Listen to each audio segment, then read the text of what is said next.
नमस्कार, आप सब देख रहे हैं अखंड भारत टीवी। मैं विशाखा शर्मा स्वागत करती हूँ आप सभी का मेरे चैनल में। आइए देखते हैं इस वक्त की कुछ खास खबरें। समाज में महिला द्वारा पुरुष के ऊपर अत्याचार या पुरुष द्वारा महिला के ऊपर अत्याचार पर एक विशेष चर्चा, आइए देखते हैं। प्राथमिकता दे अपने ससुराल को या फिर अपने मायके को और एक बात ये भी आती है कि जब शादी के बाद लड़कियां अपने मायके चली जाती हैं तो इससे अच्छा शादी ही ना करें। इस पे आपकी क्या राय है? एक दुखद स्थिति के लिए हम एक चर्चा करने वाले हैं। ये हमारे लिए एक दुख का विषय और शोक का विषय भी है, जो सारे समाज को ही एक दर्द देकर गया है।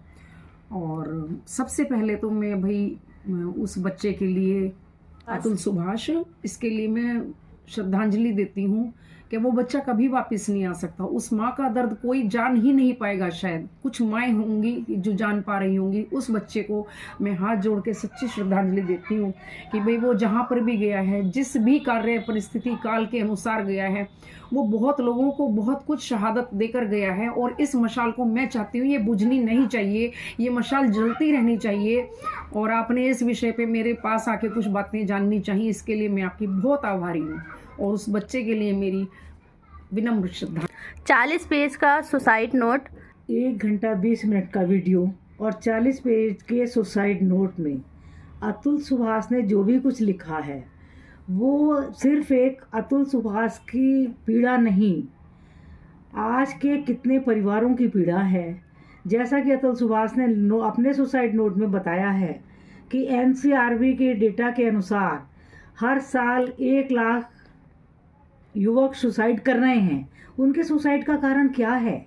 सुसाइड का कारण बहुत छोटा सा है।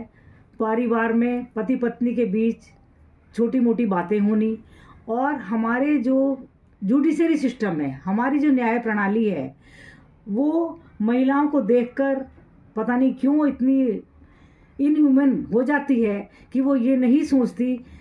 असलियत ये है कि इसमें महिला और पुरुष इन दोनों के लिंग के अनुसार भेदभाव ना करते हुए सिर्फ ये देखना चाहिए कि अत्याचार, क्रूरता किसके साथ हुई है। बहुत से, मैं ये मानती हूँ महिला होते हुए भी, कि बहुत से परिवार ऐसे होते हैं जो महिलाओं के साथ भी अत्याचार करती हैं, तो उनको सज़ा मिलनी चाहिए। हमारी न्याय प्रणाली में, संविधान में हमारे संशोधन तो ज़रूर हुआ है, लेकिन अभी तक मुझे वो संशोधन दिखाई नहीं दे रहा कि जेंडर वाइज ना होकर सिर्फ न्याय और अन्याय, चाहे अन्याय पुरुष ने किया हो या महिला ने किया हो, जो भी अपराधी है सज़ा उसको मिलनी चाहिए। और इन सब के बीच में पिसता कौन है? एक मुझे इस बारे में कहना है कि अतुल सुभाष ने तो अपनी बलिदान दे दिया अपना, लेकिन पिस कौन रहा है? क्यों दिया उसने बलिदान? उसका 4 साल का बच्चा था, वो अपने बच्चे से मिलना चाहता था। ये कहा जाता है जब कोई भी बात हो तो महिलाएं बोलती हैं, मैं भी एक महिला हूँ, बट मैं एक्सेप्ट करती हूँ कि 9 महीने बच्चे को पेट में रखा है तो माँ का अधिकार बच्चे पर है। लेकिन कोई भी इंसान जो ये बात कहता है वो ये क्यों भूल जाता है कि जिस बच्चे को 9 महीने माँ ने पेट में रखा है, पिता ने उसको अपने ब्रेन से, अपने मस्तिष्क से जन्म दिया है, वो उसे ब्रेन में पालता है, वो पल पल अपने बच्चे को बड़ा होते हुए देखता है। और जब वो देखता है कि उसका बच्चा बड़ा हुआ, तो फिर जब उसका बच्चा उससे नहीं मिलता, उससे मिलने के लिए वो छटपटाता है। और हमारा न्याय प्रणाली उस पिता को उस बच्चे से अलग रखती है, उस बच्चे को उस पिता से अलग रखती है। अरे ये क्यों नहीं समझते कि बच्चे के स्वस्थ पालन पोषण के लिए, उसके सर्वांगीण विकास के लिए माँ और बाप दोनों का होना जरूरी है। इसलिए कितनी महिलाएं जो बच्चों की दादी हैं वो ये समझती हैं कि हम अपने बच्चों को, अपने पोती पोतों को उसकी माँ से अलग नहीं करेंगे, क्योंकि मातृ वियोग एक बहुत बड़ा दुख है। और जिन लोगों को मेरी सबसे अपील है, आज उन आत्माओं को मैं झंझोड़ना चाहती हूँ, वो लोग अपने आप को ज़रा याद करें कि जिन महिलाओं को, जिन पुरुषों को बचपन में कभी अपने माता का सुख नहीं मिला, आज उनका क्या हाल है। अगर इस बात को वो याद रखेंगे तो न्याय हमारा बहुत ठीक हो जाएगा, और कोई भी ये प्रयास नहीं करेगा कि ऐसी महिलाएं पुरुष को प्रताड़ित करें। आप ये सोचिए, जो महिलाएं ये कर रही हैं, जैसे निकिता सिंघानिया की माँ, अरे ये सोचो कि तुम्हारे सामने तुम्हारा बेटा है, कल को तुम्हारी बहू तुम्हारे पोते पोते को लेकर अलग चली जाएगी, उनके दिल पर क्या बीतेगी, उनके बच्चे के दिल पर क्या बीतेगी। अगर ये सोच लें तो अपनी बेटियों को भी वो वही सलाह देंगे। दूसरी बात मैं ये कहना चाहती हूँ, किसी भी नए व्यक्ति के साथ आप शादी करके घर में रहना चाहती हैं तो आपको किसी भी इंसान को 3 महीने, 6 महीने, 1 साल में पता चल जाता है। अरे भाई, किसी के बहुत जल्दी भी बच्चा हुआ तो 9-10 महीने में हो जाएगा, लेकिन वो 9-10 महीने जब बच्चा आपके पेट में है, ये पता लगाने के लिए काफ़ी है कि मेरा इस घर में गुजारा नहीं हो सकता, मैं इस पुरुष के साथ नहीं रह सकती। मैं वेरी सॉरी टू से, मुझे कहना नहीं चाहिए, लेकिन मैंने ऐसे लोग देखे हैं कि जो वो महिलाएं छोड़कर अपनी माँ के पास चली जाती हैं, कहती हैं मेरा उस घर में गुजारा नहीं है। सबसे पहला रिएक्शन उस माँ का क्या होता है? ये होता है तेरे पेट में जो बच्चा है इसको कौन पालेगा, पहले अबॉर्शन करा दो। लेकिन ये जो महिलाएं हैं आजकल की, जो आज चल रहा है, ये बच्चे होते हैं, बच्चे 2-2, 2.5 साल तक बड़े होते हैं, उसके बाद अपने पति का, अपने ससुराल वालों का हाथ मरोड़ती हैं कि तुम्हारा वंश मेरे पास है, अब मैं उसको प्रताड़ित करूंगी, ब्लैकमेल, उसको सजा दूंगी और तुम्हें मैं तड़पाऊंगी। ये क्या है भाई? अरे तुम एक माँ हो, माँ तो वो होती है जो अपने बच्चे के लिए अपने प्राणों का बलिदान कर देती है, और तुम अपने पति का हाथ मरोड़ने के लिए अपने बच्चे को तड़पा रही हो। अरे शर्म करो। कल जब वो बच्चा स्कूल में जाता है, तुम्हारे परिवार में वो देखता है कि मेरे मामा का बच्चा है, वो उसको पापा कहता है, तो वो क्या उसके दिल में ख्याल नहीं आता मेरा पापा कौन है? और एक बात मैं और कहना चाहूँगी, पिता के बिना बच्चे का पालन पोषण करना बहुत कठिन है, उसी तरह से माँ के बिना भी बच्चे का पालन पोषण करना कठिन है, और बच्चे के सर्वांगीण विकास के लिए बहुत बड़ी क्षति है। इस बात को समझना चाहिए। तो मेरा ये कहना है कि ये हरकतें क्यों हो रही हैं? क्योंकि हमारी न्याय प्रणाली इस बात को स्वीकार नहीं करती कि बच्चे के लिए माता पिता का होना जरूरी है। वो स्वीकार करती है ऑन पेपर, लेकिन प्रैक्टिकल व्यवहार में ऐसा बिल्कुल दिखाई नहीं देता। अब आप एक बात ये सोचिए, जब बच्चा अपनी माँ के पास है, बाप उससे मिलने के लिए तड़प रहा है, अरे भाई जज क्यों नहीं कह देता कि बच्चे को हर रोज बैठकर तुम आधा घंटा बच्चे पिता के बताकर उसको कि ये तुम्हारे पिता हैं, वीडियो कॉल कराएंगी। अरे नहीं मिल पाते, दूर हैं, कम से कम वीडियो कॉल कराइए। लेकिन जज नहीं देते। क्यों नहीं देते? क्योंकि नीचे से लेकर ऊपर तक, मैं इस विषय में ज़्यादा नहीं कहूँगी, क्योंकि अतुल सुभाष ने बहुत अच्छी तरह हमारे न्याय प्रणाली को, हमारे सिस्टम को उजागर किया है। जब उसको इस बात का मालूम है तो फिर भी वो नहीं देते, क्योंकि नीचे से ऊपर तक हमारी जुडिशरी सिस्टम पूरा करप्ट है। अगर वो जज, जो जज बैठा है, चाहे वो महिला है चाहे पुरुष हैं, उनके घर में महिलाएं भी हैं पुरुष भी हैं, एक बार जब एक इस तरह का केस आता है, उन महिलाओं को बैठकर ये समझाएं, बताएं। और मेरी प्रधानमंत्री राष्ट्रपति मुर्मू जी से भी अपील है, प्रधानमंत्री आदरणीय मोदी जी से भी अपील है कि जज, जैसा कि सुभाष अतुल ने अपने केस में कहा है, तो आपको अगर कोई महिला ये कहती है वो उस पुरुष के साथ नहीं रह सकती, ठीक है, हो सकता है वो इतनी बड़ी बेवकूफ़ है कि एक बच्चे के जन्म देने तक के समय में जो उसको समय मिला, वो उस परिवार को, अपने पति को नहीं समझ पाई, वो अलग रहना चाहती है।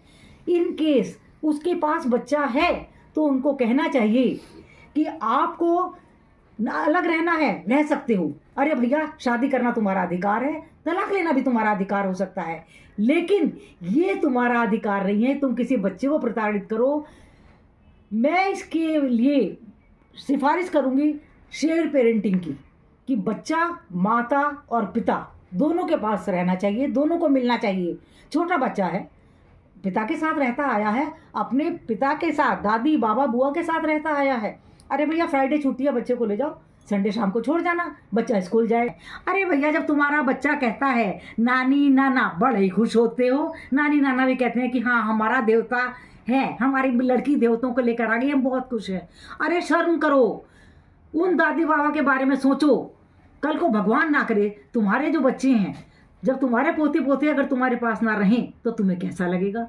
इन सब को देखकर मैं अब ज़्यादा कुछ नहीं कहना चाहूँगी। मेरा यही कहना है कि अगर कुछ महिलाएं इस तरह का व्यवहार करती हैं तो शेयर्ड पेरेंटिंग होनी चाहिए। आवाज़ देखिए, अतुल सुभाष चला गया, उसका बच्चा, अब माँ जेल में है, उसका क्या होगा कुछ नहीं पता। लेकिन उसका बच्चा क्या हुआ, अनाथ हो गया। दूसरी चीज मैं एक ये कहना चाहूंगी, बात बहुत छोटी सी है, शायद बहुत बड़ी भी हो जी। कहीं कोई बच्चा जब अपने पिता से अलग है या माता से अलग है, यहाँ माता और पिता मैं दोनों को बराबर एक तराजू में तोलती हूँ, तो उस समय एक क्या होता है, वाइब्रेशन होते हैं जिनको कहा जाता है।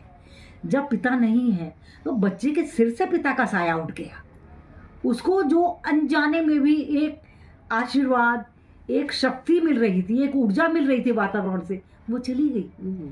इसको किस तरह कह सकते हैं? अरे भैया, फूलों के बगीचे में जाओगे, आपको खुशबू आएगी, आपका मन प्रसन्न होगा, बहुत अच्छा लगेगा, एनर्जी मिलेगी। लेकिन जब आप एक गटर के पास खड़े होते हैं, उसी बदबू से आपका दिमाग, मन, मस्तिष्क इतना प्रदूषित हो जाता है कि आप सटता ही मुंह पर कपड़ा रख लेते हैं। क्यों? इसलिए मेरा ये कहना है कि हमारे न्याय प्रणाली को इस बात को समझना चाहिए। और मैं इस बात के लिए फिर से अतुल सुभाष के, उसके परिवार के लिए मैं अपनी हार्दिक श्रद्धांजलि देती हूँ। और माननीय न्यायाधीशों से मेरा ये अनुरोध है, करबद्ध अनुरोध है कि आपके पास जो केस आते हैं, कम से कम इस बात को समझिए। और जो भी महिलाएं आपके पास इस तरह आती हैं, उनको आप कम से कम न्याय दें। अगर पुरुष ने उसके साथ गलत किया है, क्रूरता की है, क्रूरता की सजा पुरुष को दीजिए। अगर कोई सास, कोई ननद अपनी बहू के साथ गलत करती है, उसको सजा दीजिए, लेकिन गलत को सजा मिलनी चाहिए। और सच बोलने वाले इंसान को, जिसके साथ सच है, इन बातों से प्रताड़ित ना हो। समाज में इस समय बहुत आवश्यकता है कि फेर बदल करने की। इसके साथ साथ मैं एक छोटी सी बात और कहना चाहूँगी। जब कोई इस तरह का केस होता है तो ये कहा जाता है कि फलां फलां का विवाह हिंदू विवाह अधिनियम के अनुसार हुआ। अरे भाई, आप मुझे ये बताइए, जब आप हिंदू विवाह अधिनियम लिख रहे हैं तो हिंदू विवाह अधिनियम में विवाह विच्छेद कहाँ है? कौन से पेज पर विच्छेद का जिक्र किया गया है? हिंदू विवाह अधिनियम में सिर्फ विवाह है, विच्छेद नहीं है। तो इन सब बातों को, जहाँ गलती है, जहाँ कमी है, सुधार की गुंजाइश है, हमारे माननीय न्यायाधीशों को ध्यान देना चाहिए, जिससे समाज में उनकी भी गरिमा बनी रहे। और जो इस तरह के अतुल सुभाष जैसे अनगिनत लोग अपने जीवन से अपना जीवन का अंत कर रहे हैं, अरे भैया, उनके पीछे उनके माता पिता, उनके बहन भाई परेशान हो रहे हैं, उनका बच्चा अनाथ हो गया। ऐसी नौबत किसी दूसरे के साथ ना आए। और मैं भविष्य में उम्मीद करती हूँ कि ऐसा कोई अतुल सुभाष दूसरा ना बने। धन्यवाद। के घर में उसकी इज्जत को ढक के रहती हैं, कोई दुख बाहर शेयर नहीं करती, तो उनका एक अपना जो घर है, उनकी जो एक अपनी सही स्थिति है, वो उनका ससुराल है। नाम इसका ससुराल है, पर वो उनका अपना एक आज़ादी का घर है, जिसमें वो बाइज्जत रह सकती हैं, अपना एक घरौंदा बनाती हैं। इसको ससुराल नाम से लेके ना अपने आप को पीड़ित ना समझे। और उनकी मम्मी या उनके परिवार वालों को भी चाहिए कि उसमें दखल अंदाजी ना करें। आप किसी होटल या कैफे में भी जाकर चाय पीते हैं तो वहाँ पर भी अपनी जगह बनवानी पड़ती है कि हम कहाँ बैठे। बहुत ही ज़्यादा ज़रूरत है कि आप नए सदस्यों के बीच में जा रही हैं, कैसे सामंजस्य बैठाती हैं। ऐसा कोई बेवकूफ़ नहीं होता कि जो आने वाले का स्वागत ना करे। तो इसलिए उनकी कमियों को थोड़ा सा एक्सेप्ट करें, अपना विनम्र भाषा में समझाएं, पर अपनी मम्मी लोगों को ना बताएं। ये फ़ोन भी है आजकल कि अब कौन आया कौन गया, कंटिन्यू फ़ोन पे कौन कितनी बातें कर सकता है। अगर वास्तव में हमें अपने बच्चे का हाल जानना होगा तो हम बहुत कम बातें करेंगे, कभी कभी बातें करेंगे। कि प्रथम तो 100 नंबर कॉल नहीं हुई, अगर हुई है तो उसमें क्या समझौता हुआ, कौन से पुलिस वाले ने क्या साइन करवाए। सेकंड, कोई पंचायत, वहाँ पे भी वो लोग झूठ भी बोलते हैं कि हम पंचायत में गए, लेकिन उनके प्रूफ क्या हैं। फिर वो सामाजिक तरीके से बैठे घर में, रिश्तेदारों में, वो सब करें। उसके अलावा यदि ऐसा कुछ भी नहीं है और सीधी 6 महीने बाद, 2 महीने बाद कोई ऐसा भाई करते हैं कि हमने एक भाई डाल दिया चल के, तो ये अदालत का हरासमेंट हो रहा है, उनका दुरुपयोग हो रहा है। जो जजेस को हमें सीरियसली केस देखने चाहिए, जो वास्तव में प्रताड़ित महिलाएं हैं या और फौजदारी के मुकदमे हैं या धन संपत्ति समेत या जो भी इज्जत मामले हैं, उनको देख नहीं पा रहे जजेस। वो सिर्फ इसी को लेकर बैठे रहते हैं। उनको समझ खुद नहीं आ रहा होता है कि वो कर क्या रहे हैं, बस तारीख तारीख तारीख और अगले का जीवन सुहा। ये तो हो गए महिलाओं की चर्चा। महिलाओं की वजह से कई लोगों की जान जो जा रही है, इसमें पुरुषों के लिए आप क्या कहें, कैसे सावधान रहें और वो अपनी वाइफ को या अपनी सिस्टर को क्या, अपनी माँ को क्या सलाह दें कि उन क्या सलाह देना चाहिए समाज में सुधार के लिए? देखिए, मैं ये चाहूंगी कि जैसे महिला आयोग बना हुआ है, अब पुरुष आयोग बनना बहुत जरूरी है, वरना हमारे समाज में आज का बच्चा सुरक्षित बिल्कुल नहीं है। और बाप हो, भाई हो, भतीजा हो, इनके बिना मैं समझती हूँ ये जो इतनी नारियां हैं जो जिनको मैं क्या नाम दूं, मुझे कहते हुए भी शर्म आती है कि मेरी कुर्सी को भी चोट लगेगी, मैं ऐसा नाम नहीं दे सकती। इनको भी इन सब की जरूरत है, ये भी इन्हीं के पीछे रहती हैं। तो इनके लिए अगर सुरक्षा चाहिए तो पुरुष आयोग आना चाहिए कि भाई अगर किसी नारी ने झूठा फेक केस किया है उसको तुरंत अंदर लेना चाहिए, और उसके लिए भी वही सजाएं होनी चाहिए जो नारी के लिए। आज के जमाने में नारी पुरुष समान है, सब साथ साथ काम करते हैं, एक जैसी उनको फैसिलिटीज हैं, बल्कि नारी को ज्यादा है, तो पुरुष की क्यों नहीं, उसको समान तो लाएं कम से कम। अगर हम उसको ज्यादा नहीं दे सकते प्राथमिकता तो उसको समान तो लाएं। और मैं समझती हूँ अगर हम उसको समान रूप से एक लेवल पे ले आए कि जैसा इसके लिए है वैसा इसके लिए भी हो, पनिशमेंट भी हो और इसके लिए सब कुछ हो, तो मैं समझती हूँ कि आज के बाद कोई पुरुष जो है आत्महत्या नहीं। आज के टाइम पे सिर्फ शिक्षित महिलाएं ही ऐसा कर रही हैं। ये शिक्षित नहीं है असल में मैडम, ये कुछ और ही शिक्षित हैं। ये शिक्षित होती तो अपने घर को, समाज को, अपने बच्चों को अपने एक जीवन का तैयार करती, मगर ये बिल्कुल शिक्षित नहीं है। मैं नहीं मानती, मैं ग्रेजुएट हूँ, आज से मैंने 36 साल पहले ग्रेजुएशन कंप्लीट की और मुझे यही समझाया गया था कि हमारी दहली पर जब पैर रखना जब तुम समझो कि हाँ भाई कुछ है, नहीं तो हम ऐसे नहीं आने देंगे आपको। और आज तक मैडम हमने सहा और बहुत अच्छे तरीके से रहा अपने घर में। आज मेरे शायद ससुराल वाले भी मुझे सुन रहे हो, मुझे वहाँ पे कोई आपत्ति नहीं आई। स्टार्टिंग में सबको आती है, किसी को लैंग्वेज प्रॉब्लम, किसी को कुछ बात, तो इसका मतलब ये थोड़ी ना दहेज प्रताड़ना ये वो सब कुछ लगा दें हम, no never. Thank you ma'am. असल आपने में शिक्षित वही है कि जो अपने आप को चला गया, निर्वाह कर गया।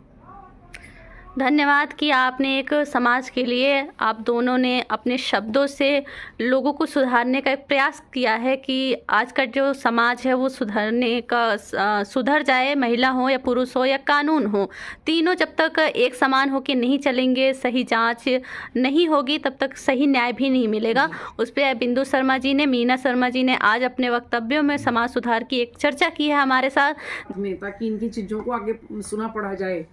अभी आपने देखा बीना शर्मा जी ने कितनी अच्छी बात कही समाज के उत्थान के लिए, न्यायाधीशों के लिए, और अतुल जैसे लोग ना बने उस पर भी उन्होंने चर्चा किया। और समाज में क्या सुधार होना चाहिए हम बिंदु शर्मा जी से जानेंगे। क्या कहना चाहेंगी कि समाज में किस तरह से सुधार होना चाहिए, आप अपने विचार रखिए। जी, मुझे बात शुरू करने से पहले बिल्कुल एक सच्ची घटना याद आई। सन 2022 में मैं यूपी धामपुर में थी और अपने ज्योतिष के ही कार्य से मैं गई हुई थी। मेरे कार्यालय पे एक मुझे सूचना आई कि कृपया आप आइए, सौभाग्यवती बाई दानी महिला विद्यालय है वहाँ पे, विश्वविद्यालय डिग्री कॉलेज, कि भाई वहाँ पे ना महिलाओं का जो सुरक्षा दिवस है मनाया जा रहा है। डॉक्टर रेणु चौहान वहाँ की प्रिंसिपल, हमें इनवाइट किया, हम गए मैडम वहाँ पर। तो वहाँ पे जाने के बाद मैं बड़ी देर तक सुनती रही, तहसीलदार साहब, डीएम साहब और बड़े जजेस आए हुए थे, बहुत लोग आए हुए थे। तो उन्होंने बहुत बधाइयाँ दी लड़कियों को, बहुत अच्छे से उन्होंने अपना वो बताया कि भाई हम आपके लिए क्या क्या कर सकते हैं, हम किस किस तरह की सुरक्षा और कानून आपके लिए हमने लगाए हैं कि भाई आप इनसे अपना बचाव करें और इनका इस्तेमाल करते हुए अपने आप को सुरक्षित महसूस करें, आप इनका इस्तेमाल कर सकती हैं। मैं बहुत देर तक सुनती रही। लास्ट में मेरा नंबर आया, उन्होंने कहा आचार्य जी भी अपने मुखारबिंद से कुछ कहना चाहेंगी तो हमारे लिए अच्छा संदेश होगा। मैंने बहुत मना किया, मैंने कहा मुझे मत बुलवाओ, मैं दिल्ली में रहती हूँ। मैंने कहा ठीक है, अच्छा अगर आप ज़्यादा वो कर रहे हैं तो फिर मैं आती हूँ। मैं मंच पर आई तो सबसे पहले मेरा उनको लिए एक बधाई देने के बाद निवेदन ये था उन बच्चियों के लिए, बालिकाओं के लिए, स्त्रियों के लिए कि भाई इस पॉस्को एक्ट का आप जो है गलत इस्तेमाल नहीं करेंगी। ये मेरी आपसे रिक्वेस्ट भी है और मेरा आपके लिए ऑर्डर भी है कि अगर आप मुझे कुछ मानती हैं तो पॉस्को एक्ट को लेकर आप बिल्कुल भी अगर इसका गलत इस्तेमाल करती हैं तो ये आपके लिए अच्छा नहीं है। और ये दिन होता है मैडम 10 दिसंबर का, मुझे आज भी अच्छी तरह याद है, वो 10 दिसंबर है, वो महिला सुरक्षा दिवस के रूप में मनाया जाता है। जब ये अभी हफ्ता पहले ये घटना हुई है अतुल सुभाष की, तो मैंने अच्छे से माइंड में देखा, अरे ये तो 9 दिसंबर को गया है बच्चा। इट मीन्स मतलब पुरुष के लिए क्या है भाई, यानी कि ये बहुत काला दिवस मना गया। और ये हमेशा याद रहेगा कि 10 दिसंबर महिला सुरक्षा दिवस है। तो मैं कहती हूँ कि आज के बाद 9 दिसंबर पुरुष सुरक्षा दिवस भी होना ही चाहिए। और अगर नहीं हुआ मैं धरना प्रदर्शन कुछ भी करूंगी। और अब मैं बैठूंगी बाहर जब तक इसकी जज अरेस्ट नहीं होगी, इसके वकील जिन्होंने झूठा केस लिया वो अरेस्ट नहीं होंगे। मैं बिल्कुल आज शपथ खाती हूं यहाँ पर कि मैं बिल्कुल धरना प्रदर्शन, इस मशाल को मैं बुझने नहीं दूंगी। मछली फंसाने के लिए कांटा दिया जाता है, मुझे आज भी याद है, 2 दशक पहले की बात है। यदि स्त्री के साथ कुछ अत्याचार हो रहा होता था, आज मैं स्त्री हूँ, स्त्री होकर स्त्री विरोध में बोल रही हूँ, क्योंकि मैं भी किसी घर की लाज हूँ और थी और आज भी हूँ। नारी हमेशा पराधीन रही है, बट वो ये क्यों नहीं सोचती वो सुरक्षित रही है पुरुषों के घेरे में, कभी बेटे से, कभी भाई से, कभी पिता से, कभी पति से। भाई ऐसे अगर मैं समझती हूँ नारी एक शक्ति है तो पुरुष महाशक्ति है, जो सारी चीजों को सहता है। वो रो भी नहीं पाता, वो कहीं जाके कह नहीं सकता, लड़ नहीं सकता, झूठ तो बोल ही नहीं सकता, पाषाण हृदय है। और पुरुष के बिना हमारा समाज कभी नहीं हो सकता। एक दूसरी बात कि भाई 2 दशक पहले अगर महिला कहती थी मम्मी मुझे यहाँ दिक्कत आ रही है, या जो भी है समाज में, तो वो कहती थी अभी तू देख के प्रेग्नेंट होना, पता नहीं तेरा गुजारा वहाँ होगा या नहीं होगा। साफ क्लियर शब्दों में बोल रही हूँ मैं।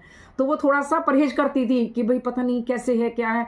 और उसके बाद अगर हो भी जाती थी और वो परिवार गंदा होता था तो माँ कहती थी इस बच्चे का क्या करेंगे, उसको जैसे तैसे मतलब हटा देती थी। तो ये एक भ्रूण हत्या तो थी, मगर कुछ हद तक यहाँ से बेटर था कि भाई क्या कर रहे हैं ये लोग। लेकिन अब क्या कर रहे हैं, मछली को फंसाने के लिए कांटा, जाते ही प्रेग्नेंट भी होंगी और कहीं कहीं तो प्रेग्नेंट ही आती हैं और कह देती है तुम्हारा ही बच्चा है ये। कहीं से प्रेग्नेंट होंगी, 2-3 बॉयफ्रेंड्स होंगे और उसके बावजूद वो कहेंगी कि ये बच्चा तुम्हारा ही है। इसका निर्णय माँ ही जानती है कि वो किसका बच्चा है। लेकिन वो पुरुष जो कभी एक आधी बार उसके कमरे पे गया हो तो वो समझ जाता है शायद मेरा ही होगा और वो पालने लगता है उस बच्चे को। उसके बाद वो मछली का कांटा ऐसा बनता है कि उसको लेकर बाहर जाती है एटीएम कार्ड की तरह, पैसे दो पैसे दो पैसे दो। बच्चा किसका है ये बाद की बातें हैं, ये बाद में डीएनए तय करेगा। 4 साल 6 साल घिसट जाएंगे, वो घूम रही हैं उन्हीं बॉयफ्रेंड्स के साथ जिनका बच्चा है।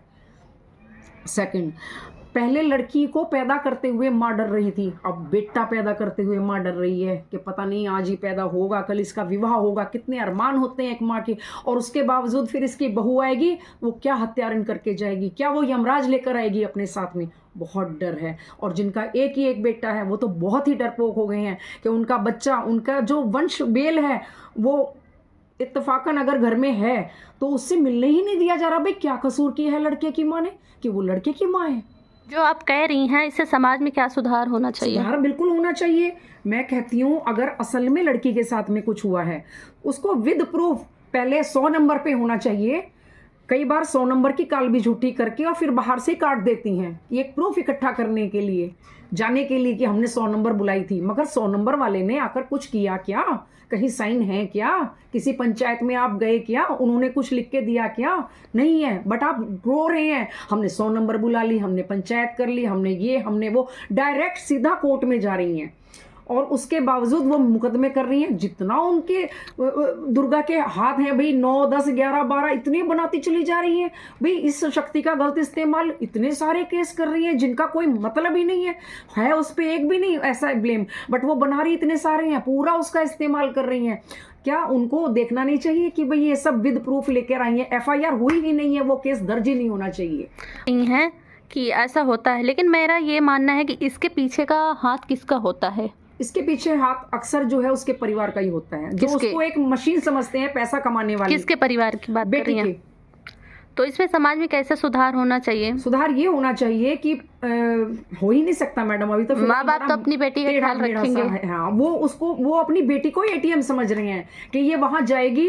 एक पैसे वाला घर देखते हैं, एक वेल एजुकेटेड देखते हैं कि ये सभ्य समाज से है तो रोएगा नहीं, गाएगा नहीं, चिल्लाएगा नहीं, गाली गलौज तो बिल्कुल ही नहीं देगा, चुपचाप देगा, शर्म के मारे देगा। जरा सा अगर बदतमीज बंदा हो तो वहां देने से पहले डरेंगी कि भाई चांटा पड़ेगा मुंह पे। अगर आज 2 दिन रुक गई माँ तो शायद अगले दिन कह देंगे भाई बाहर निकलो, चलिए आप। लेकिन अब माँ आके बैठ जाती हैं।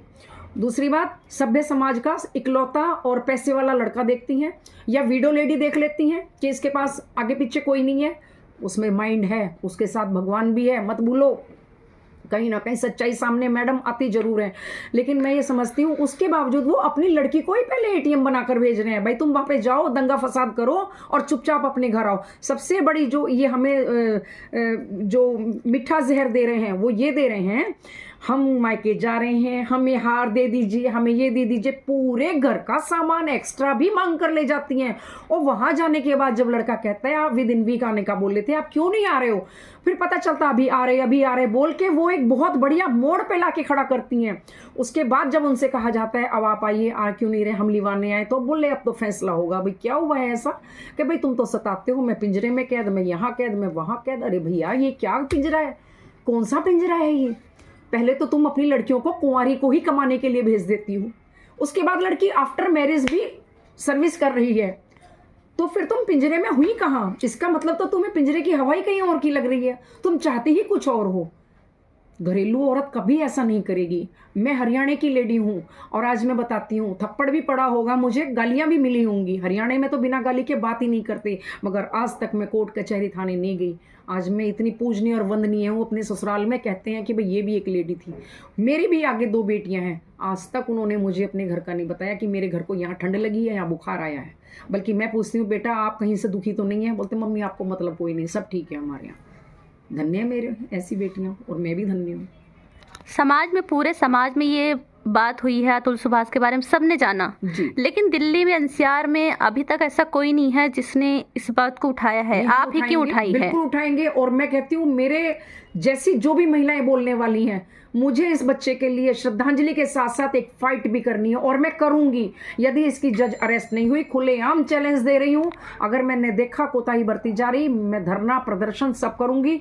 मेरी ये बात प्रधानमंत्री जी तक, योगी जी तक और द्रौपदी जी तक, पूरे समाज में जानी चाहिए। हर न्यायाधीश को, जो हाई कोर्ट के न्यायाधीश हैं, उनको भी देखना चाहिए कि भाई जब एक एक चीज उन्होंने, लड़के वालों ने रखी हुई है ऊपर, तो ये क्या मांगना चाह रही हैं, क्यों मांगना चाह रही हैं? रहना किसी और के साथ चाहती हैं, लेकिन एटीएम यहां से चाहती हैं ये।